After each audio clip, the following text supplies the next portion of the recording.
All right. Welcome. Thanks for coming on this last spot in this room today.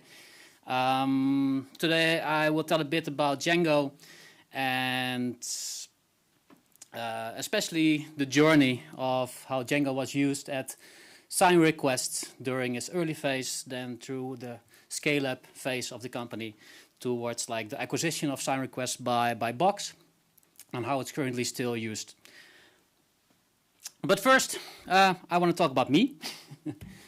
So this was my first Django project. I don't know if there are like any people left from the...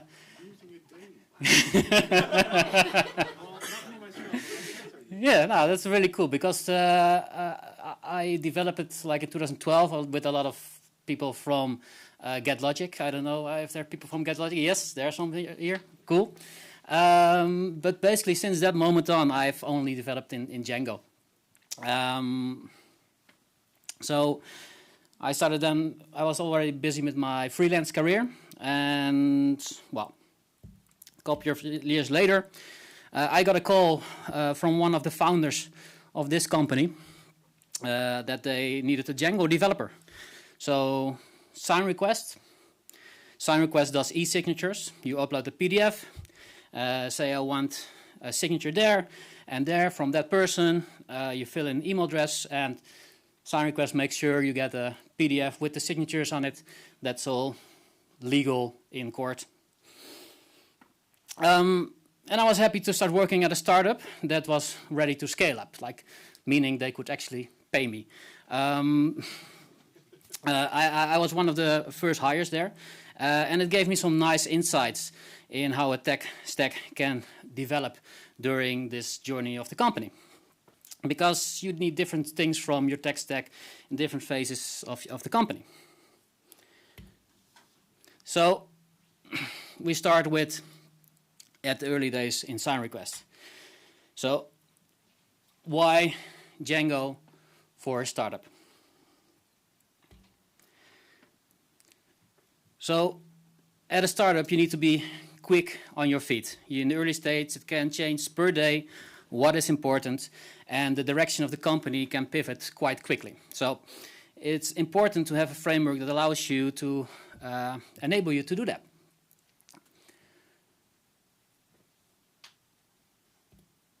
Also, it comes with batteries included. So there is a session management, there's an ORM, there's a database migrations, file storage. All these components, they are following the shared nothing architecture. And in that way, it is easy to swap out depending on the need of your application. So,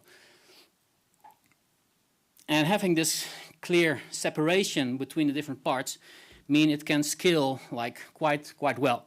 So it can scale for increased traffic by adding hardware at any level. So you need more caching servers, you add more caching servers, database servers, application servers. I mean, some of the most busiest sites on the internet, they just still use Django, like Instagram as a quick example. One of the other things that is really nice about using Django in the early phase is that it's secure by default. You really have to make an effort as a developer to write insecure code.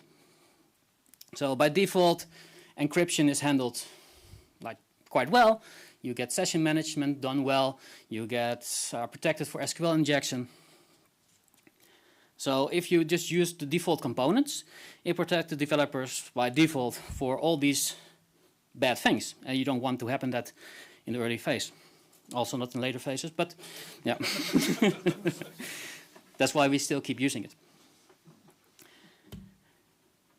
And Django takes care of the boring stuff in web development. You don't want to be thinking like, oh, how do I parse a URL? No, Django takes care of that. You can just, as a developer, focus on adding business value right away and start writing features without having to worry too much about like, oh, is the foundation correct or not? And the other like best thing, in my opinion, that is with Django, it is boring. It's boring, proven tech that has been around for more than 15 years. The big companies just accept it like blindly if you say like, okay, the stack is Django. And it has like a process for security updates, it's a process for deprecating stuff. It's quite predictable in how it works. So if you look at all the batteries included, that's quite something. If you want, you can decide to write, well, for instance, your own caching framework. But yeah, who would want to, especially in the early stage? You get a lot of things for free, and that helps you build your business. So at SignRequest, what we used quite long was just the Django admin. I didn't get like a screenshot from how we use it at SignRequest, so this is just like a normal Django admin. But you have to believe me that we used Django admin for our support, for our sales, and especially in the early stage, when there were only like 3 founders, the developer could just add features, and it was immediately accessible to the other founders that they could start selling and keeping servicing the customers they had. File storage. So having like PDFs with signatures, we need to store those files somewhere. Quite easily, it can be added to AWS S3. There's not a lot more code needed to get it working and get it up to scale that you can serve like a lot. Like the limits of S3 are quite big. Something that Django didn't use, that SignRequest didn't use, were the templates. So they were hip and happening, and they chose the best front-end framework that they could get their hands on, Angular at that point. And yeah, so our view actually still looks like this. Just returning JSON, no Django REST framework, no fast API. This is like, until the day still this exists for us and works for us. So in the beginning, this was basically all the things we used from Django. But then SignRequest became popular. So it needed to scale.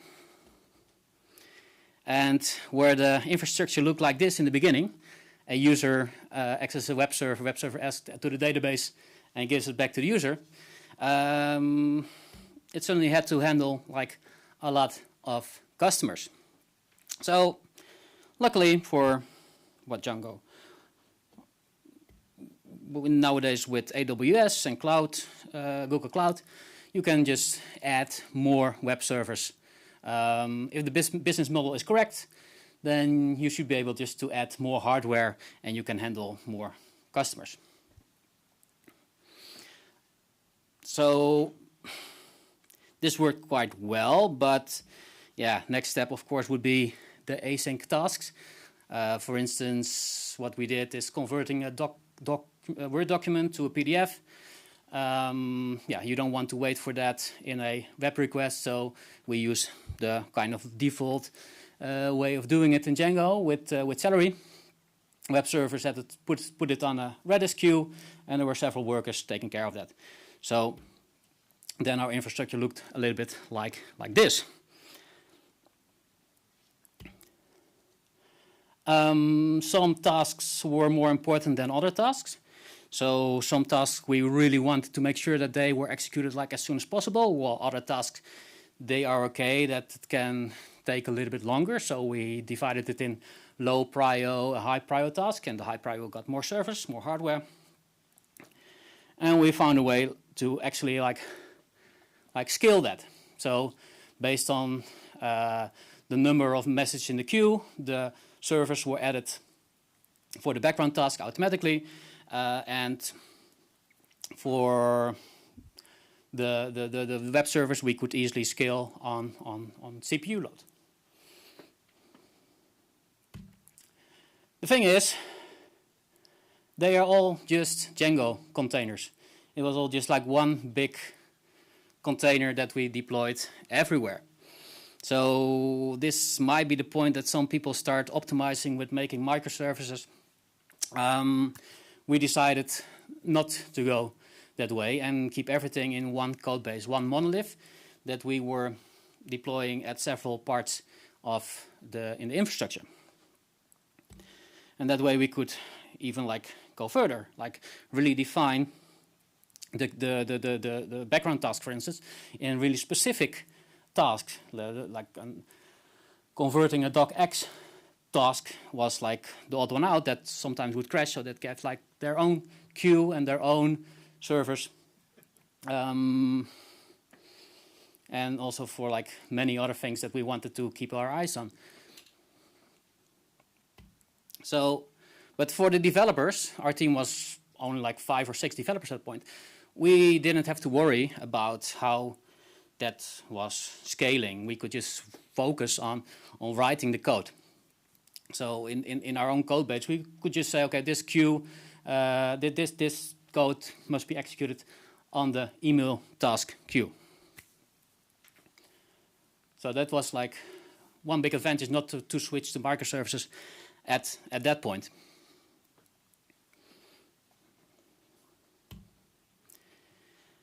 Other things that happens when your company grows is that with more customers, you'll get requests from companies to connect to their single sign-on server of choice. So there's obviously more than just adding this. But most technical stuff is just pre-made and taken care of with awesome packages like social auth. So at the end, basically, we were still running on the same stack, but we extended a lot of things. So the authentication was extended with social auth. The admin, eventually, we implemented a custom customer dashboard.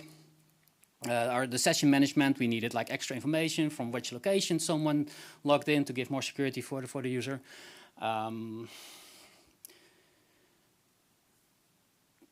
Yeah, one thing that we did change in the meantime, we switched to Vue, because that was then the most hip and happening front-end framework. So then, to be fair, I left the company then for roughly a year, but I got quite quickly a phone call from one of the founders, like, please don't take any new jobs. I'm like, okay. And he said, I can't tell you why, but don't. And okay, and then a couple of days later, I read in the newspaper, Box has been, SignRequest has been acquired by Box. So I messaged the founders, like, congratulations. And then the technical founder is like, okay, so do you want to come work for a big Silicon Valley company and do something crazy, like we have 6 months to bring SignRequest to the Box infrastructure. So I said, sure, it would be nice. So yeah, we had to move to the content cloud. So it's quite a big difference, like working for a company that has 9 developers or a company that has 2,500 employees. And their infrastructure also, of course, looks like quite different. So that is like one of the biggest challenges in the beginning. How do we get this whole things that is running quite smoothly into their system? They were running on Google Cloud instead of AWS. There's things like compliance suddenly came to the picture. Like they wanted to be FedRAMP high, which means that some companies in the US could use the signatures.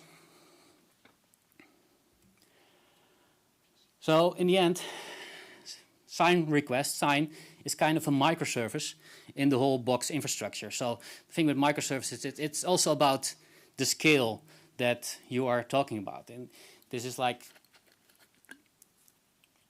where it was kind of a monolith during the scale-up phase.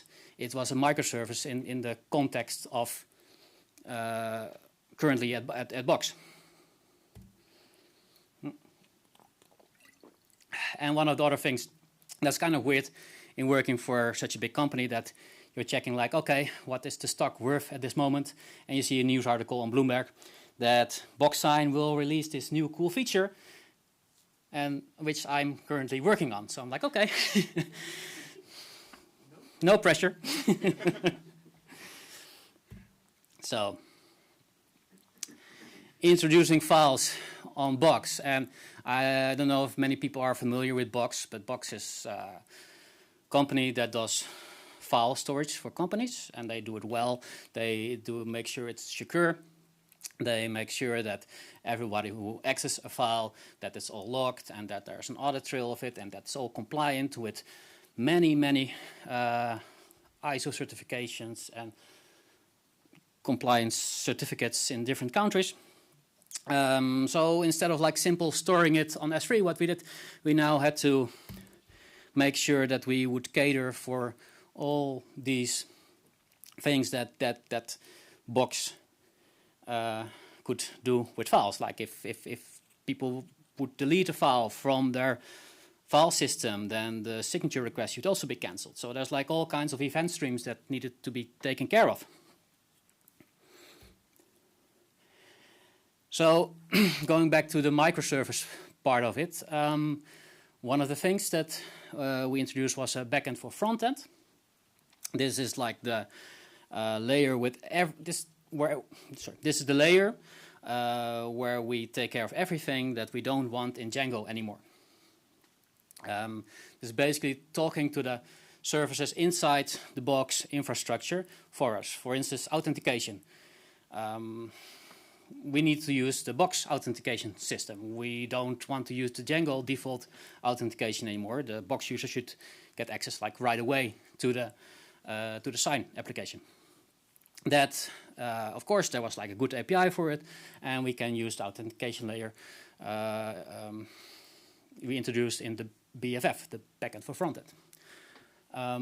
Hydration of information outside of Django. Like currently, we only store like the file ID, but we need to share that file inside our signature application. So we request from a microservice inside the BFF, can I get like a sharing URL for this? And also the BFF takes care of permissions on the files, that it's like secure by default. So it kind of looks like this, yeah. And in the bigger scale of everything, yeah, it's not a really like accurate picture, but just to give like an impression. The BFF is running on a Kubernetes cluster, handling the most of the load. Then the BFF asks information from metadata, from permissions, from search, from shield, and passes it on to the Django container. Django containers pass it on to our message queue, runs on the cloud workers, and then comes back to the many more users. Like, because the scale that Box runs on is like 10 or 20 times more than what SignRequest was doing. Also, like the database, yeah, I don't know if you can see it, but it's like quite bigger than it used to be. So, but still, it's like running still like on one database. So there's like no reason, like for the next 5 or 6 years, to start even thinking about sharding or doing complicated stuff with the database. And authentication in Django, yeah, we don't use the authentication layer anymore. We just assume that once we get a JWT token from the BFF and we can decode it, then we know it comes from the right place. Then we just get the Box user ID from it, and we take our Django user and go further with that inside the application.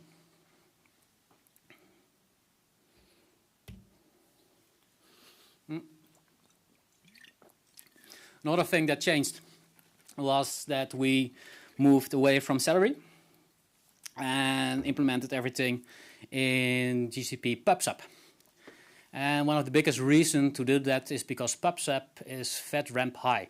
And FedRAMP is a compliance thing from the US.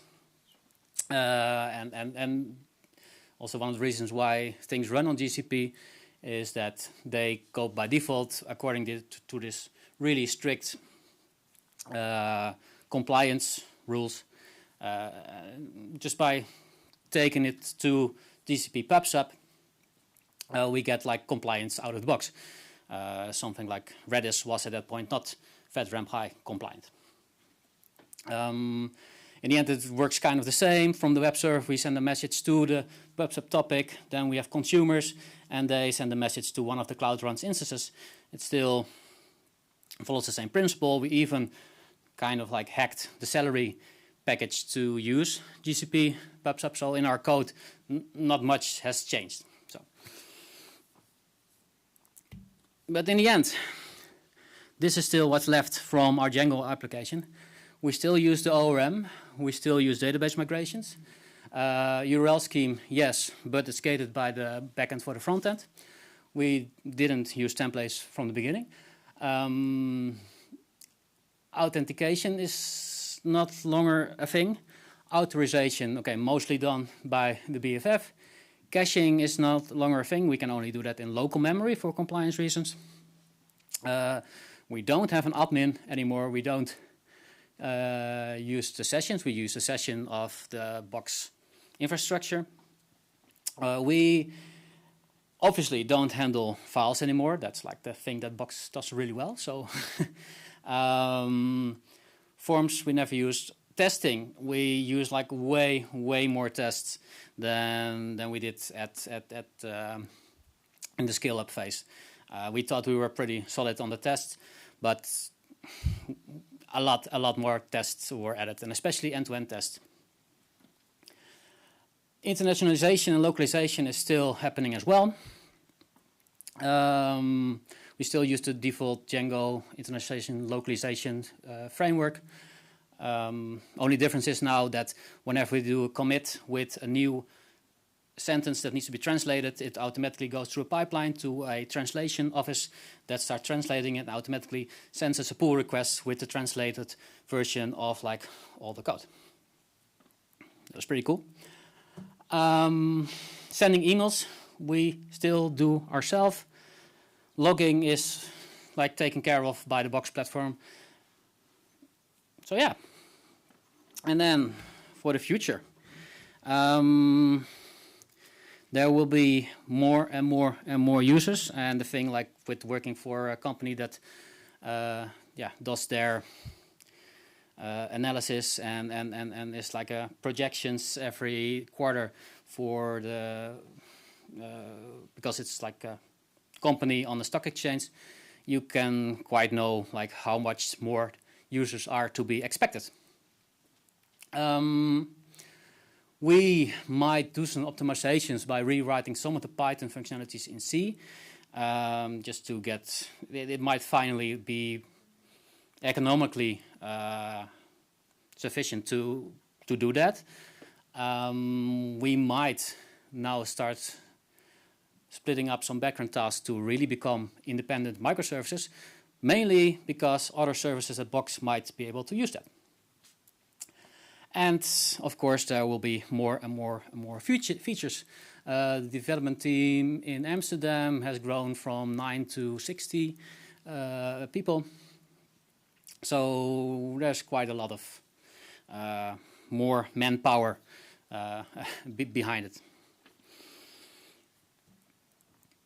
In the end, Django really held up well. There was like no point in time we were thinking like, oh, we should rewrite everything, or this doesn't just scale with Django. Of course, this is just like our story, and I can imagine that there might be companies that have different use cases, different types of traffic, different revenue models, which is quite important as well. However, I would not hesitate to choose Django if I would start a new company. That's it.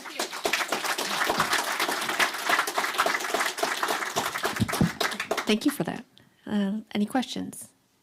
Well, we'll go on the left first to Hank. So I see you have multiple Django instances running. I see one big database.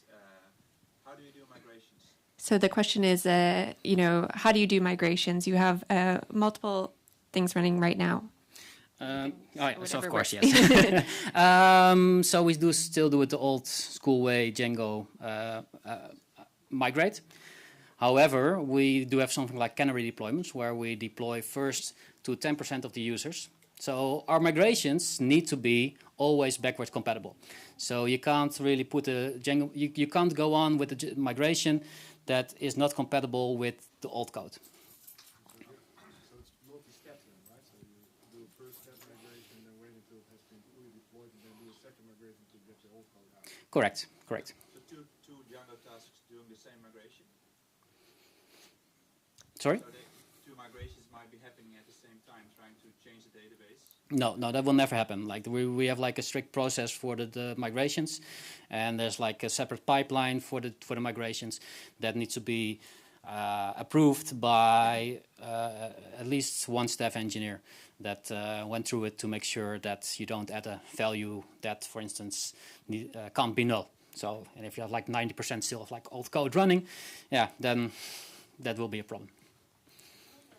Any other questions? Here, Jeroen in the front. Yeah.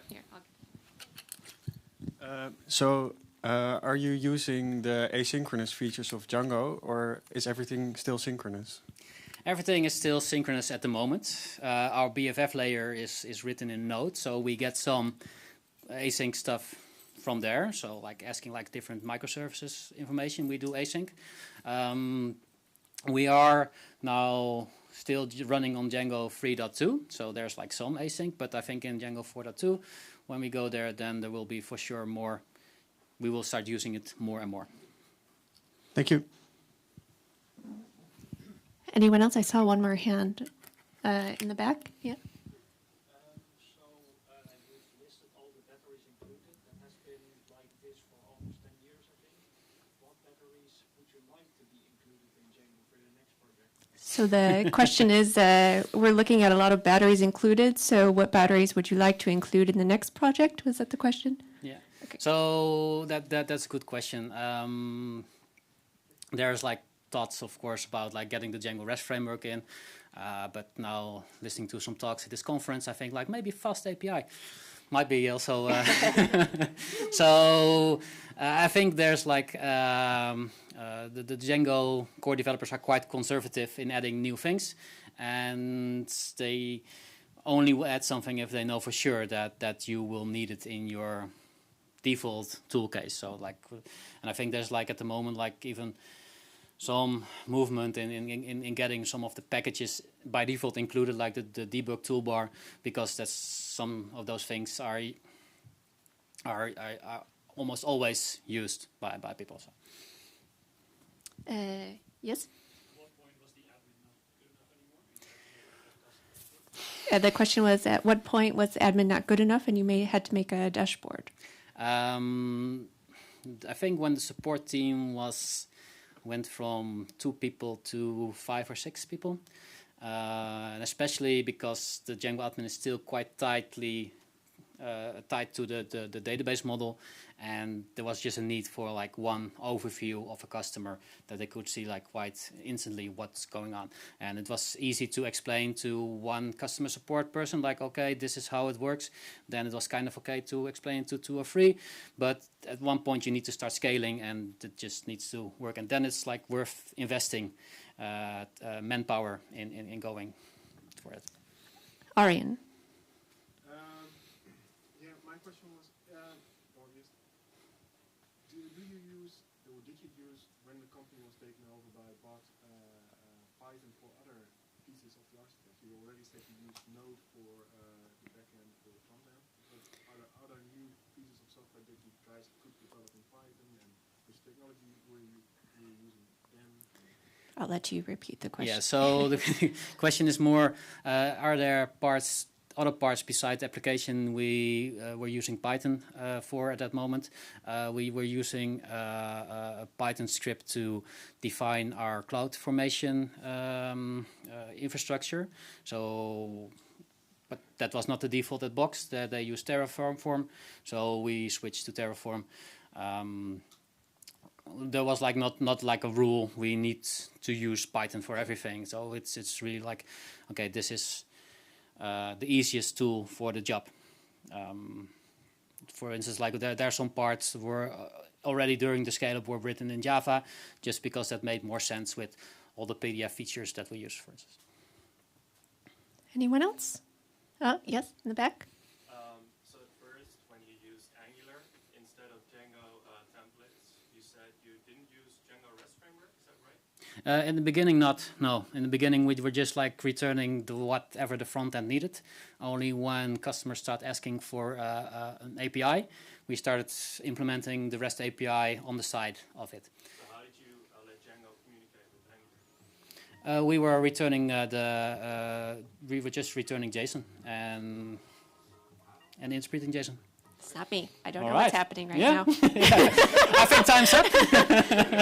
Apparently they want us out or something. I saw one more question in the back. I don't know how to stop this. I'm sorry, but if yeah, go ahead.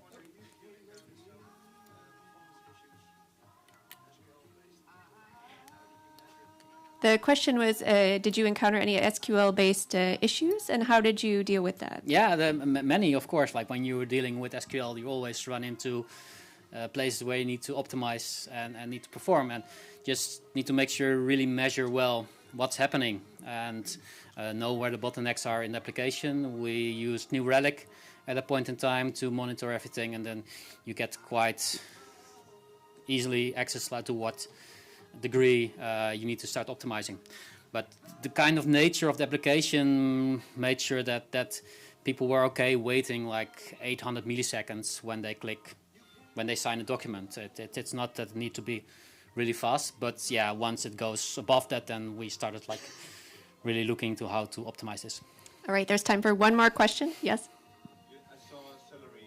Did you ever look at Django Q? Well, by that time we were already like fully invested in Celery, so it didn't make any economically sense to rewrite it in the other part. All right, well, that concludes the talk. Thank you. I have a gift for you Thank for you. speaking today. And thank you, everyone, for coming to Daan Vielen's talk. And be sure to go to the keynote talk in a little bit as well. And I hope you have a great rest of your day.